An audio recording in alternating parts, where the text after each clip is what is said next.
Hello बच्चों, let's read this question and the question says that show that the lines 3x minus 2y plus 5 is equal to 0, comma y plus 2z minus 15 is equal to 0 and x minus 1 by 5 is equal to 5 plus 5 by minus 3 is equal to z by 1 are perpendicular to each other। तो आइए अब इस question को यहाँ पर हम solve कर लेते हैं। तो यहाँ पर हमें ये शो करना है कि हमारे पास जो लाइंस गिवन है ये परपेंडिकुलर हैं ईच अदर से। तो यहाँ पर हम की कॉन्सेप्ट यूज करेंगे that if x minus x1 by a1 is equal to y minus y1 by b1 is equal to z minus z1 by c1 and x minus x2 by a2 is equal to y minus y2 by b2 is equal to z minus z2 by c2, then these lines are perpendicular when a1 a2 plus b1 b2 plus c1 c2 is equal to 0। तो हमारे पास अगर इस तरह से दो lines हो तो ये परपेंडिकुलर जब होंगी जब a1 a2 plus b1 b2 plus c1 c2 0 के इक्वल हो। तो यहाँ से हम अगर देखें तो हमारे पास गिवन है यहाँ पर दो lines 3x minus 2y plus 5 is equal to 0 जो हमें ये गिवन है। अगर यहाँ से हम देखें तो हम क्या लिख सकते हैं 2y is equal to 3x plus 5, या फिर हम ये भी लिख सकते हैं इसे that 2y is equal to 3 हम कॉमन ले लें तो क्या आएगा x प्लस 5/3, या फिर इसे हम लिख सकते हैं y is equal to 3/2 into x plus 5/3, ये आ जाएगा यहाँ से। या फिर इसे हम लिख सकते हैं यहाँ से that y minus 0/1 is equal to, यहाँ पर ये आ जाएगा x प्लस 5/3 और डिवाइडेड बाय, यहाँ पर ये हमारे पास मल्टीप्लाई में है 3/2, तो इसे हम डिवाइड में ले जाकर क्या लिख सकते हैं, इसे हम लिख सकते हैं 2/3, ये लिख सकते हैं यहाँ से हम। तो इसे हम इक्वेशन फर्स्ट मान लेते हैं लेट्स सपोज। अब सेकंड इक्वेशन हमारे पास है यहाँ पर y प्लस 3z माइनस 5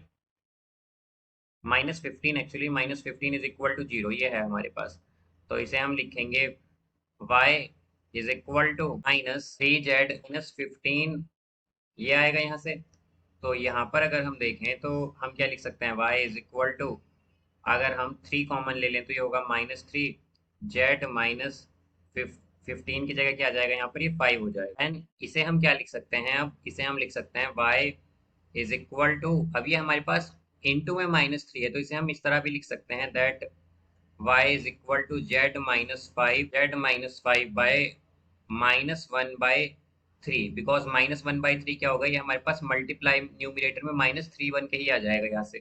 या फिर इसे अब हम ये भी लिख सकते हैं कि y minus 0/1 is equal to z-5 by -1/3। तो इसे अगर हम इक्वेशन सेकंड माने और अगर हम देखें तो हमारे पास ये जो y माइनस 0/1 y माइनस 0/1 दोनों इक्वेशन में है, तो हम क्या कर सकते हैं कंपेयर कर सकते हैं यहाँ से। या फिर हम कह सकते हैं कि हमारे पास x प्लस 5/3 इक्वल होगा 2/3 के, या फिर हम कह सकते हैं कि ये इक्वल होगा y माइनस 0/1 के और ये इक्वल होगा z माइनस 5 बाय -1/3 के। तो ये हमारी इक्वेशन थर्ड है यहाँ पर। और हमारे पास एक और इक्वेशन क्या गिवन है यहाँ पर, वो है x minus 1 by 5 is equal to y plus 5 by -3, y plus 5 by -3 और इज इक्वल टू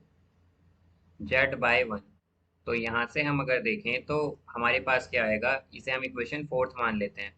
तो अगर हम इन दो इक्वेशन से देखें तो a1, अगर हम इक्वेशन थर्ड से देखें तो यहाँ से हम a1 क्या ले सकते हैं 2/3, a2 क्या ले सकते हैं b1 क्या ले सकते हैं, यहाँ से हम b1 आ जाएगा हमारे पास 1 और c1 आ जाएगा -1/3। ठीक इसी तरह अगर a2 देखें तो a2 आएगा यहाँ से 5, b2 आएगा यहाँ से -3 और c2 आएगा यहाँ से 1, ये आ जाएगा। तो अब यहाँ पर होगा ये, जैसा कि हम कंडीशन जानते हैं कि दो लाइंस कब परपेंडिकुलर होती हैं, जब a1 a2 plus b1 b2 plus c1 c2 क्या हो 0 के इक्वल आए। तो यहाँ से हम चेक करेंगे तो यहाँ पर अगर हम देखें तो A1 A2 plus B1 B2 plus C1 C2 क्या होगा, ये होगा हमारे पास A1 A2 यानी कि 2/3 × 5, 2/3 × 5 आएगा यहाँ पर, तो 5 देन प्लस B1 B2, तो B1 क्या है 1 और B2 है -3, तो 1 × -3 आ जाएगा, देन प्लस C1 C2, तो ये होगा यहाँ से -1/3 × 1, -1/3 × 1 ये आएगा यहाँ पर। तो अब अगर हम मल्टीप्लाई कर लें इन्हें तो ये, या फिर इन्हें सॉल्व करें तो क्या आएगा, 10/3 -3 और -1/3, तो ये होगा यहाँ से 10/3 और माइनस यहाँ पर ये अगर हम एलसीएम ले तो ये आएगा 10/3, तो ये हो जाएगा 0। तो यहाँ से हम क्या कहेंगे, जैसा कि हम देख सकते हैं, since A1 A2 plus B1 B2 plus C1 C2 is equal to 0, hence lines are perpendicular, lines are perpendicular, तो एक ऐसी लाइन्स हैं परपेंडिकुलर लाइन्स हैं। So I hope you understood it well, best of luck, thank you.